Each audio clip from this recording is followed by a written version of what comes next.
All right, it's that time of year again, winter. It's getting cold, and if you're in zones 9 or below, you may be wondering if there's anything you could do to save your pepper plants. Well, there is. Peppers are technically perennials, meaning they live year after year, but they're from a tropical environment. So in zones 9 and below, they freeze out.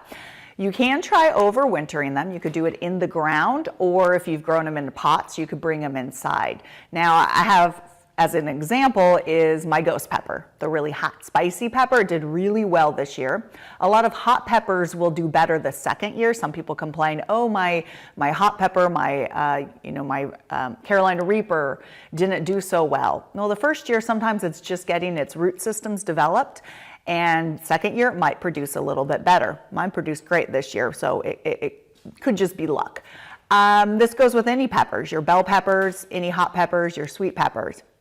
Now, if you're growing them in the ground in a cold area, you do have to be a little bit more careful. So what you're going to want to do is prune them down, and when there's a frost, you're going to want to wrap them with a frost blanket or a sheet. Remember, don't use plastic because that could cook and heat them up. So if you don't unwrap them the next day, they could actually cook. But you want to prune them down as far as you can, and you could sort of wrap newspaper around them or even pile up leaves. Ideally, that's not the best because that wet moisture against the trunk can cause rot. But if you just wrap them, when we get a frost, that might help them. Now, I did that a few years ago, and the wind came along with the cold, blew my frost blanket off, and well, I didn't have much luck with them. But if you're growing them in a pot, you could even try digging them up and putting them in a pot.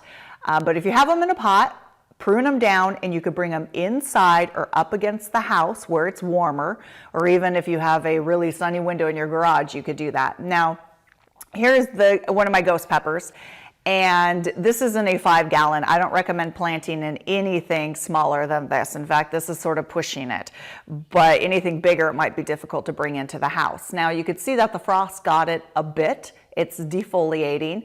It's still putting on peppers, but I want to get it at this point because I'm afraid if we get another cold spell, all it takes is one and it might completely kill it.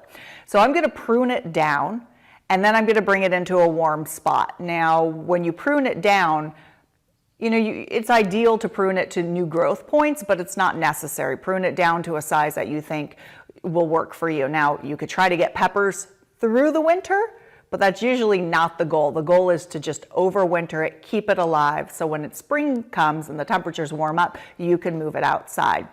Now, it's simple to prune down. Just take a pair of shears, right?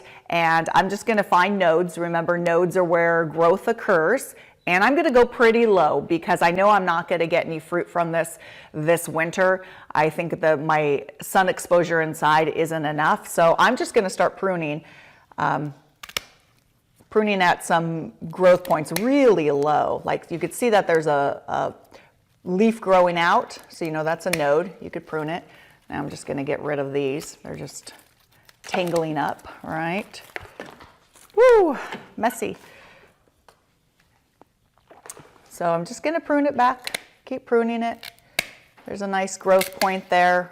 Ideally, the buds will be facing out like when you prune a rose, but I'm not too concerned about that. I'm going to be a little brutal with it just to get it to a small size where I can manage it. Now, if this was going outside and I didn't have a protected area, I would definitely still have to cover it. And when you cover a pot for frost, make sure that you cover the whole entire pot. So you want to put the blanket all the way down underneath. Don't just make like a lollipop. So I'm almost done here. It's be much easier to manage.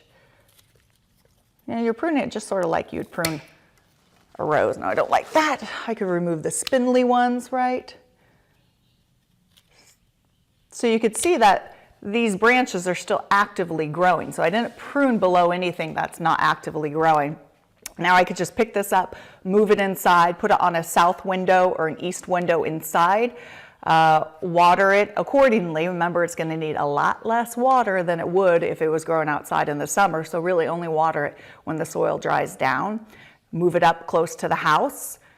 still protected if we get a frost, because even up against the house, it could still get cold. If the frost meaning 32 degrees. And if you are growing it in the ground and you've pruned it down this far, make sure you really protect it when there's a frost warning. Ideally, even when it's in the upper 30s, I would still cover it. So if you're in an area that's continuously in the 30s, it's going to be a little bit of a struggle, but it is doable. And so that's how you overwinter peppers, and next year, your peppers are going to have an advantage of being already having the root systems developed, and hopefully you'll get a good amount of peppers. Thanks.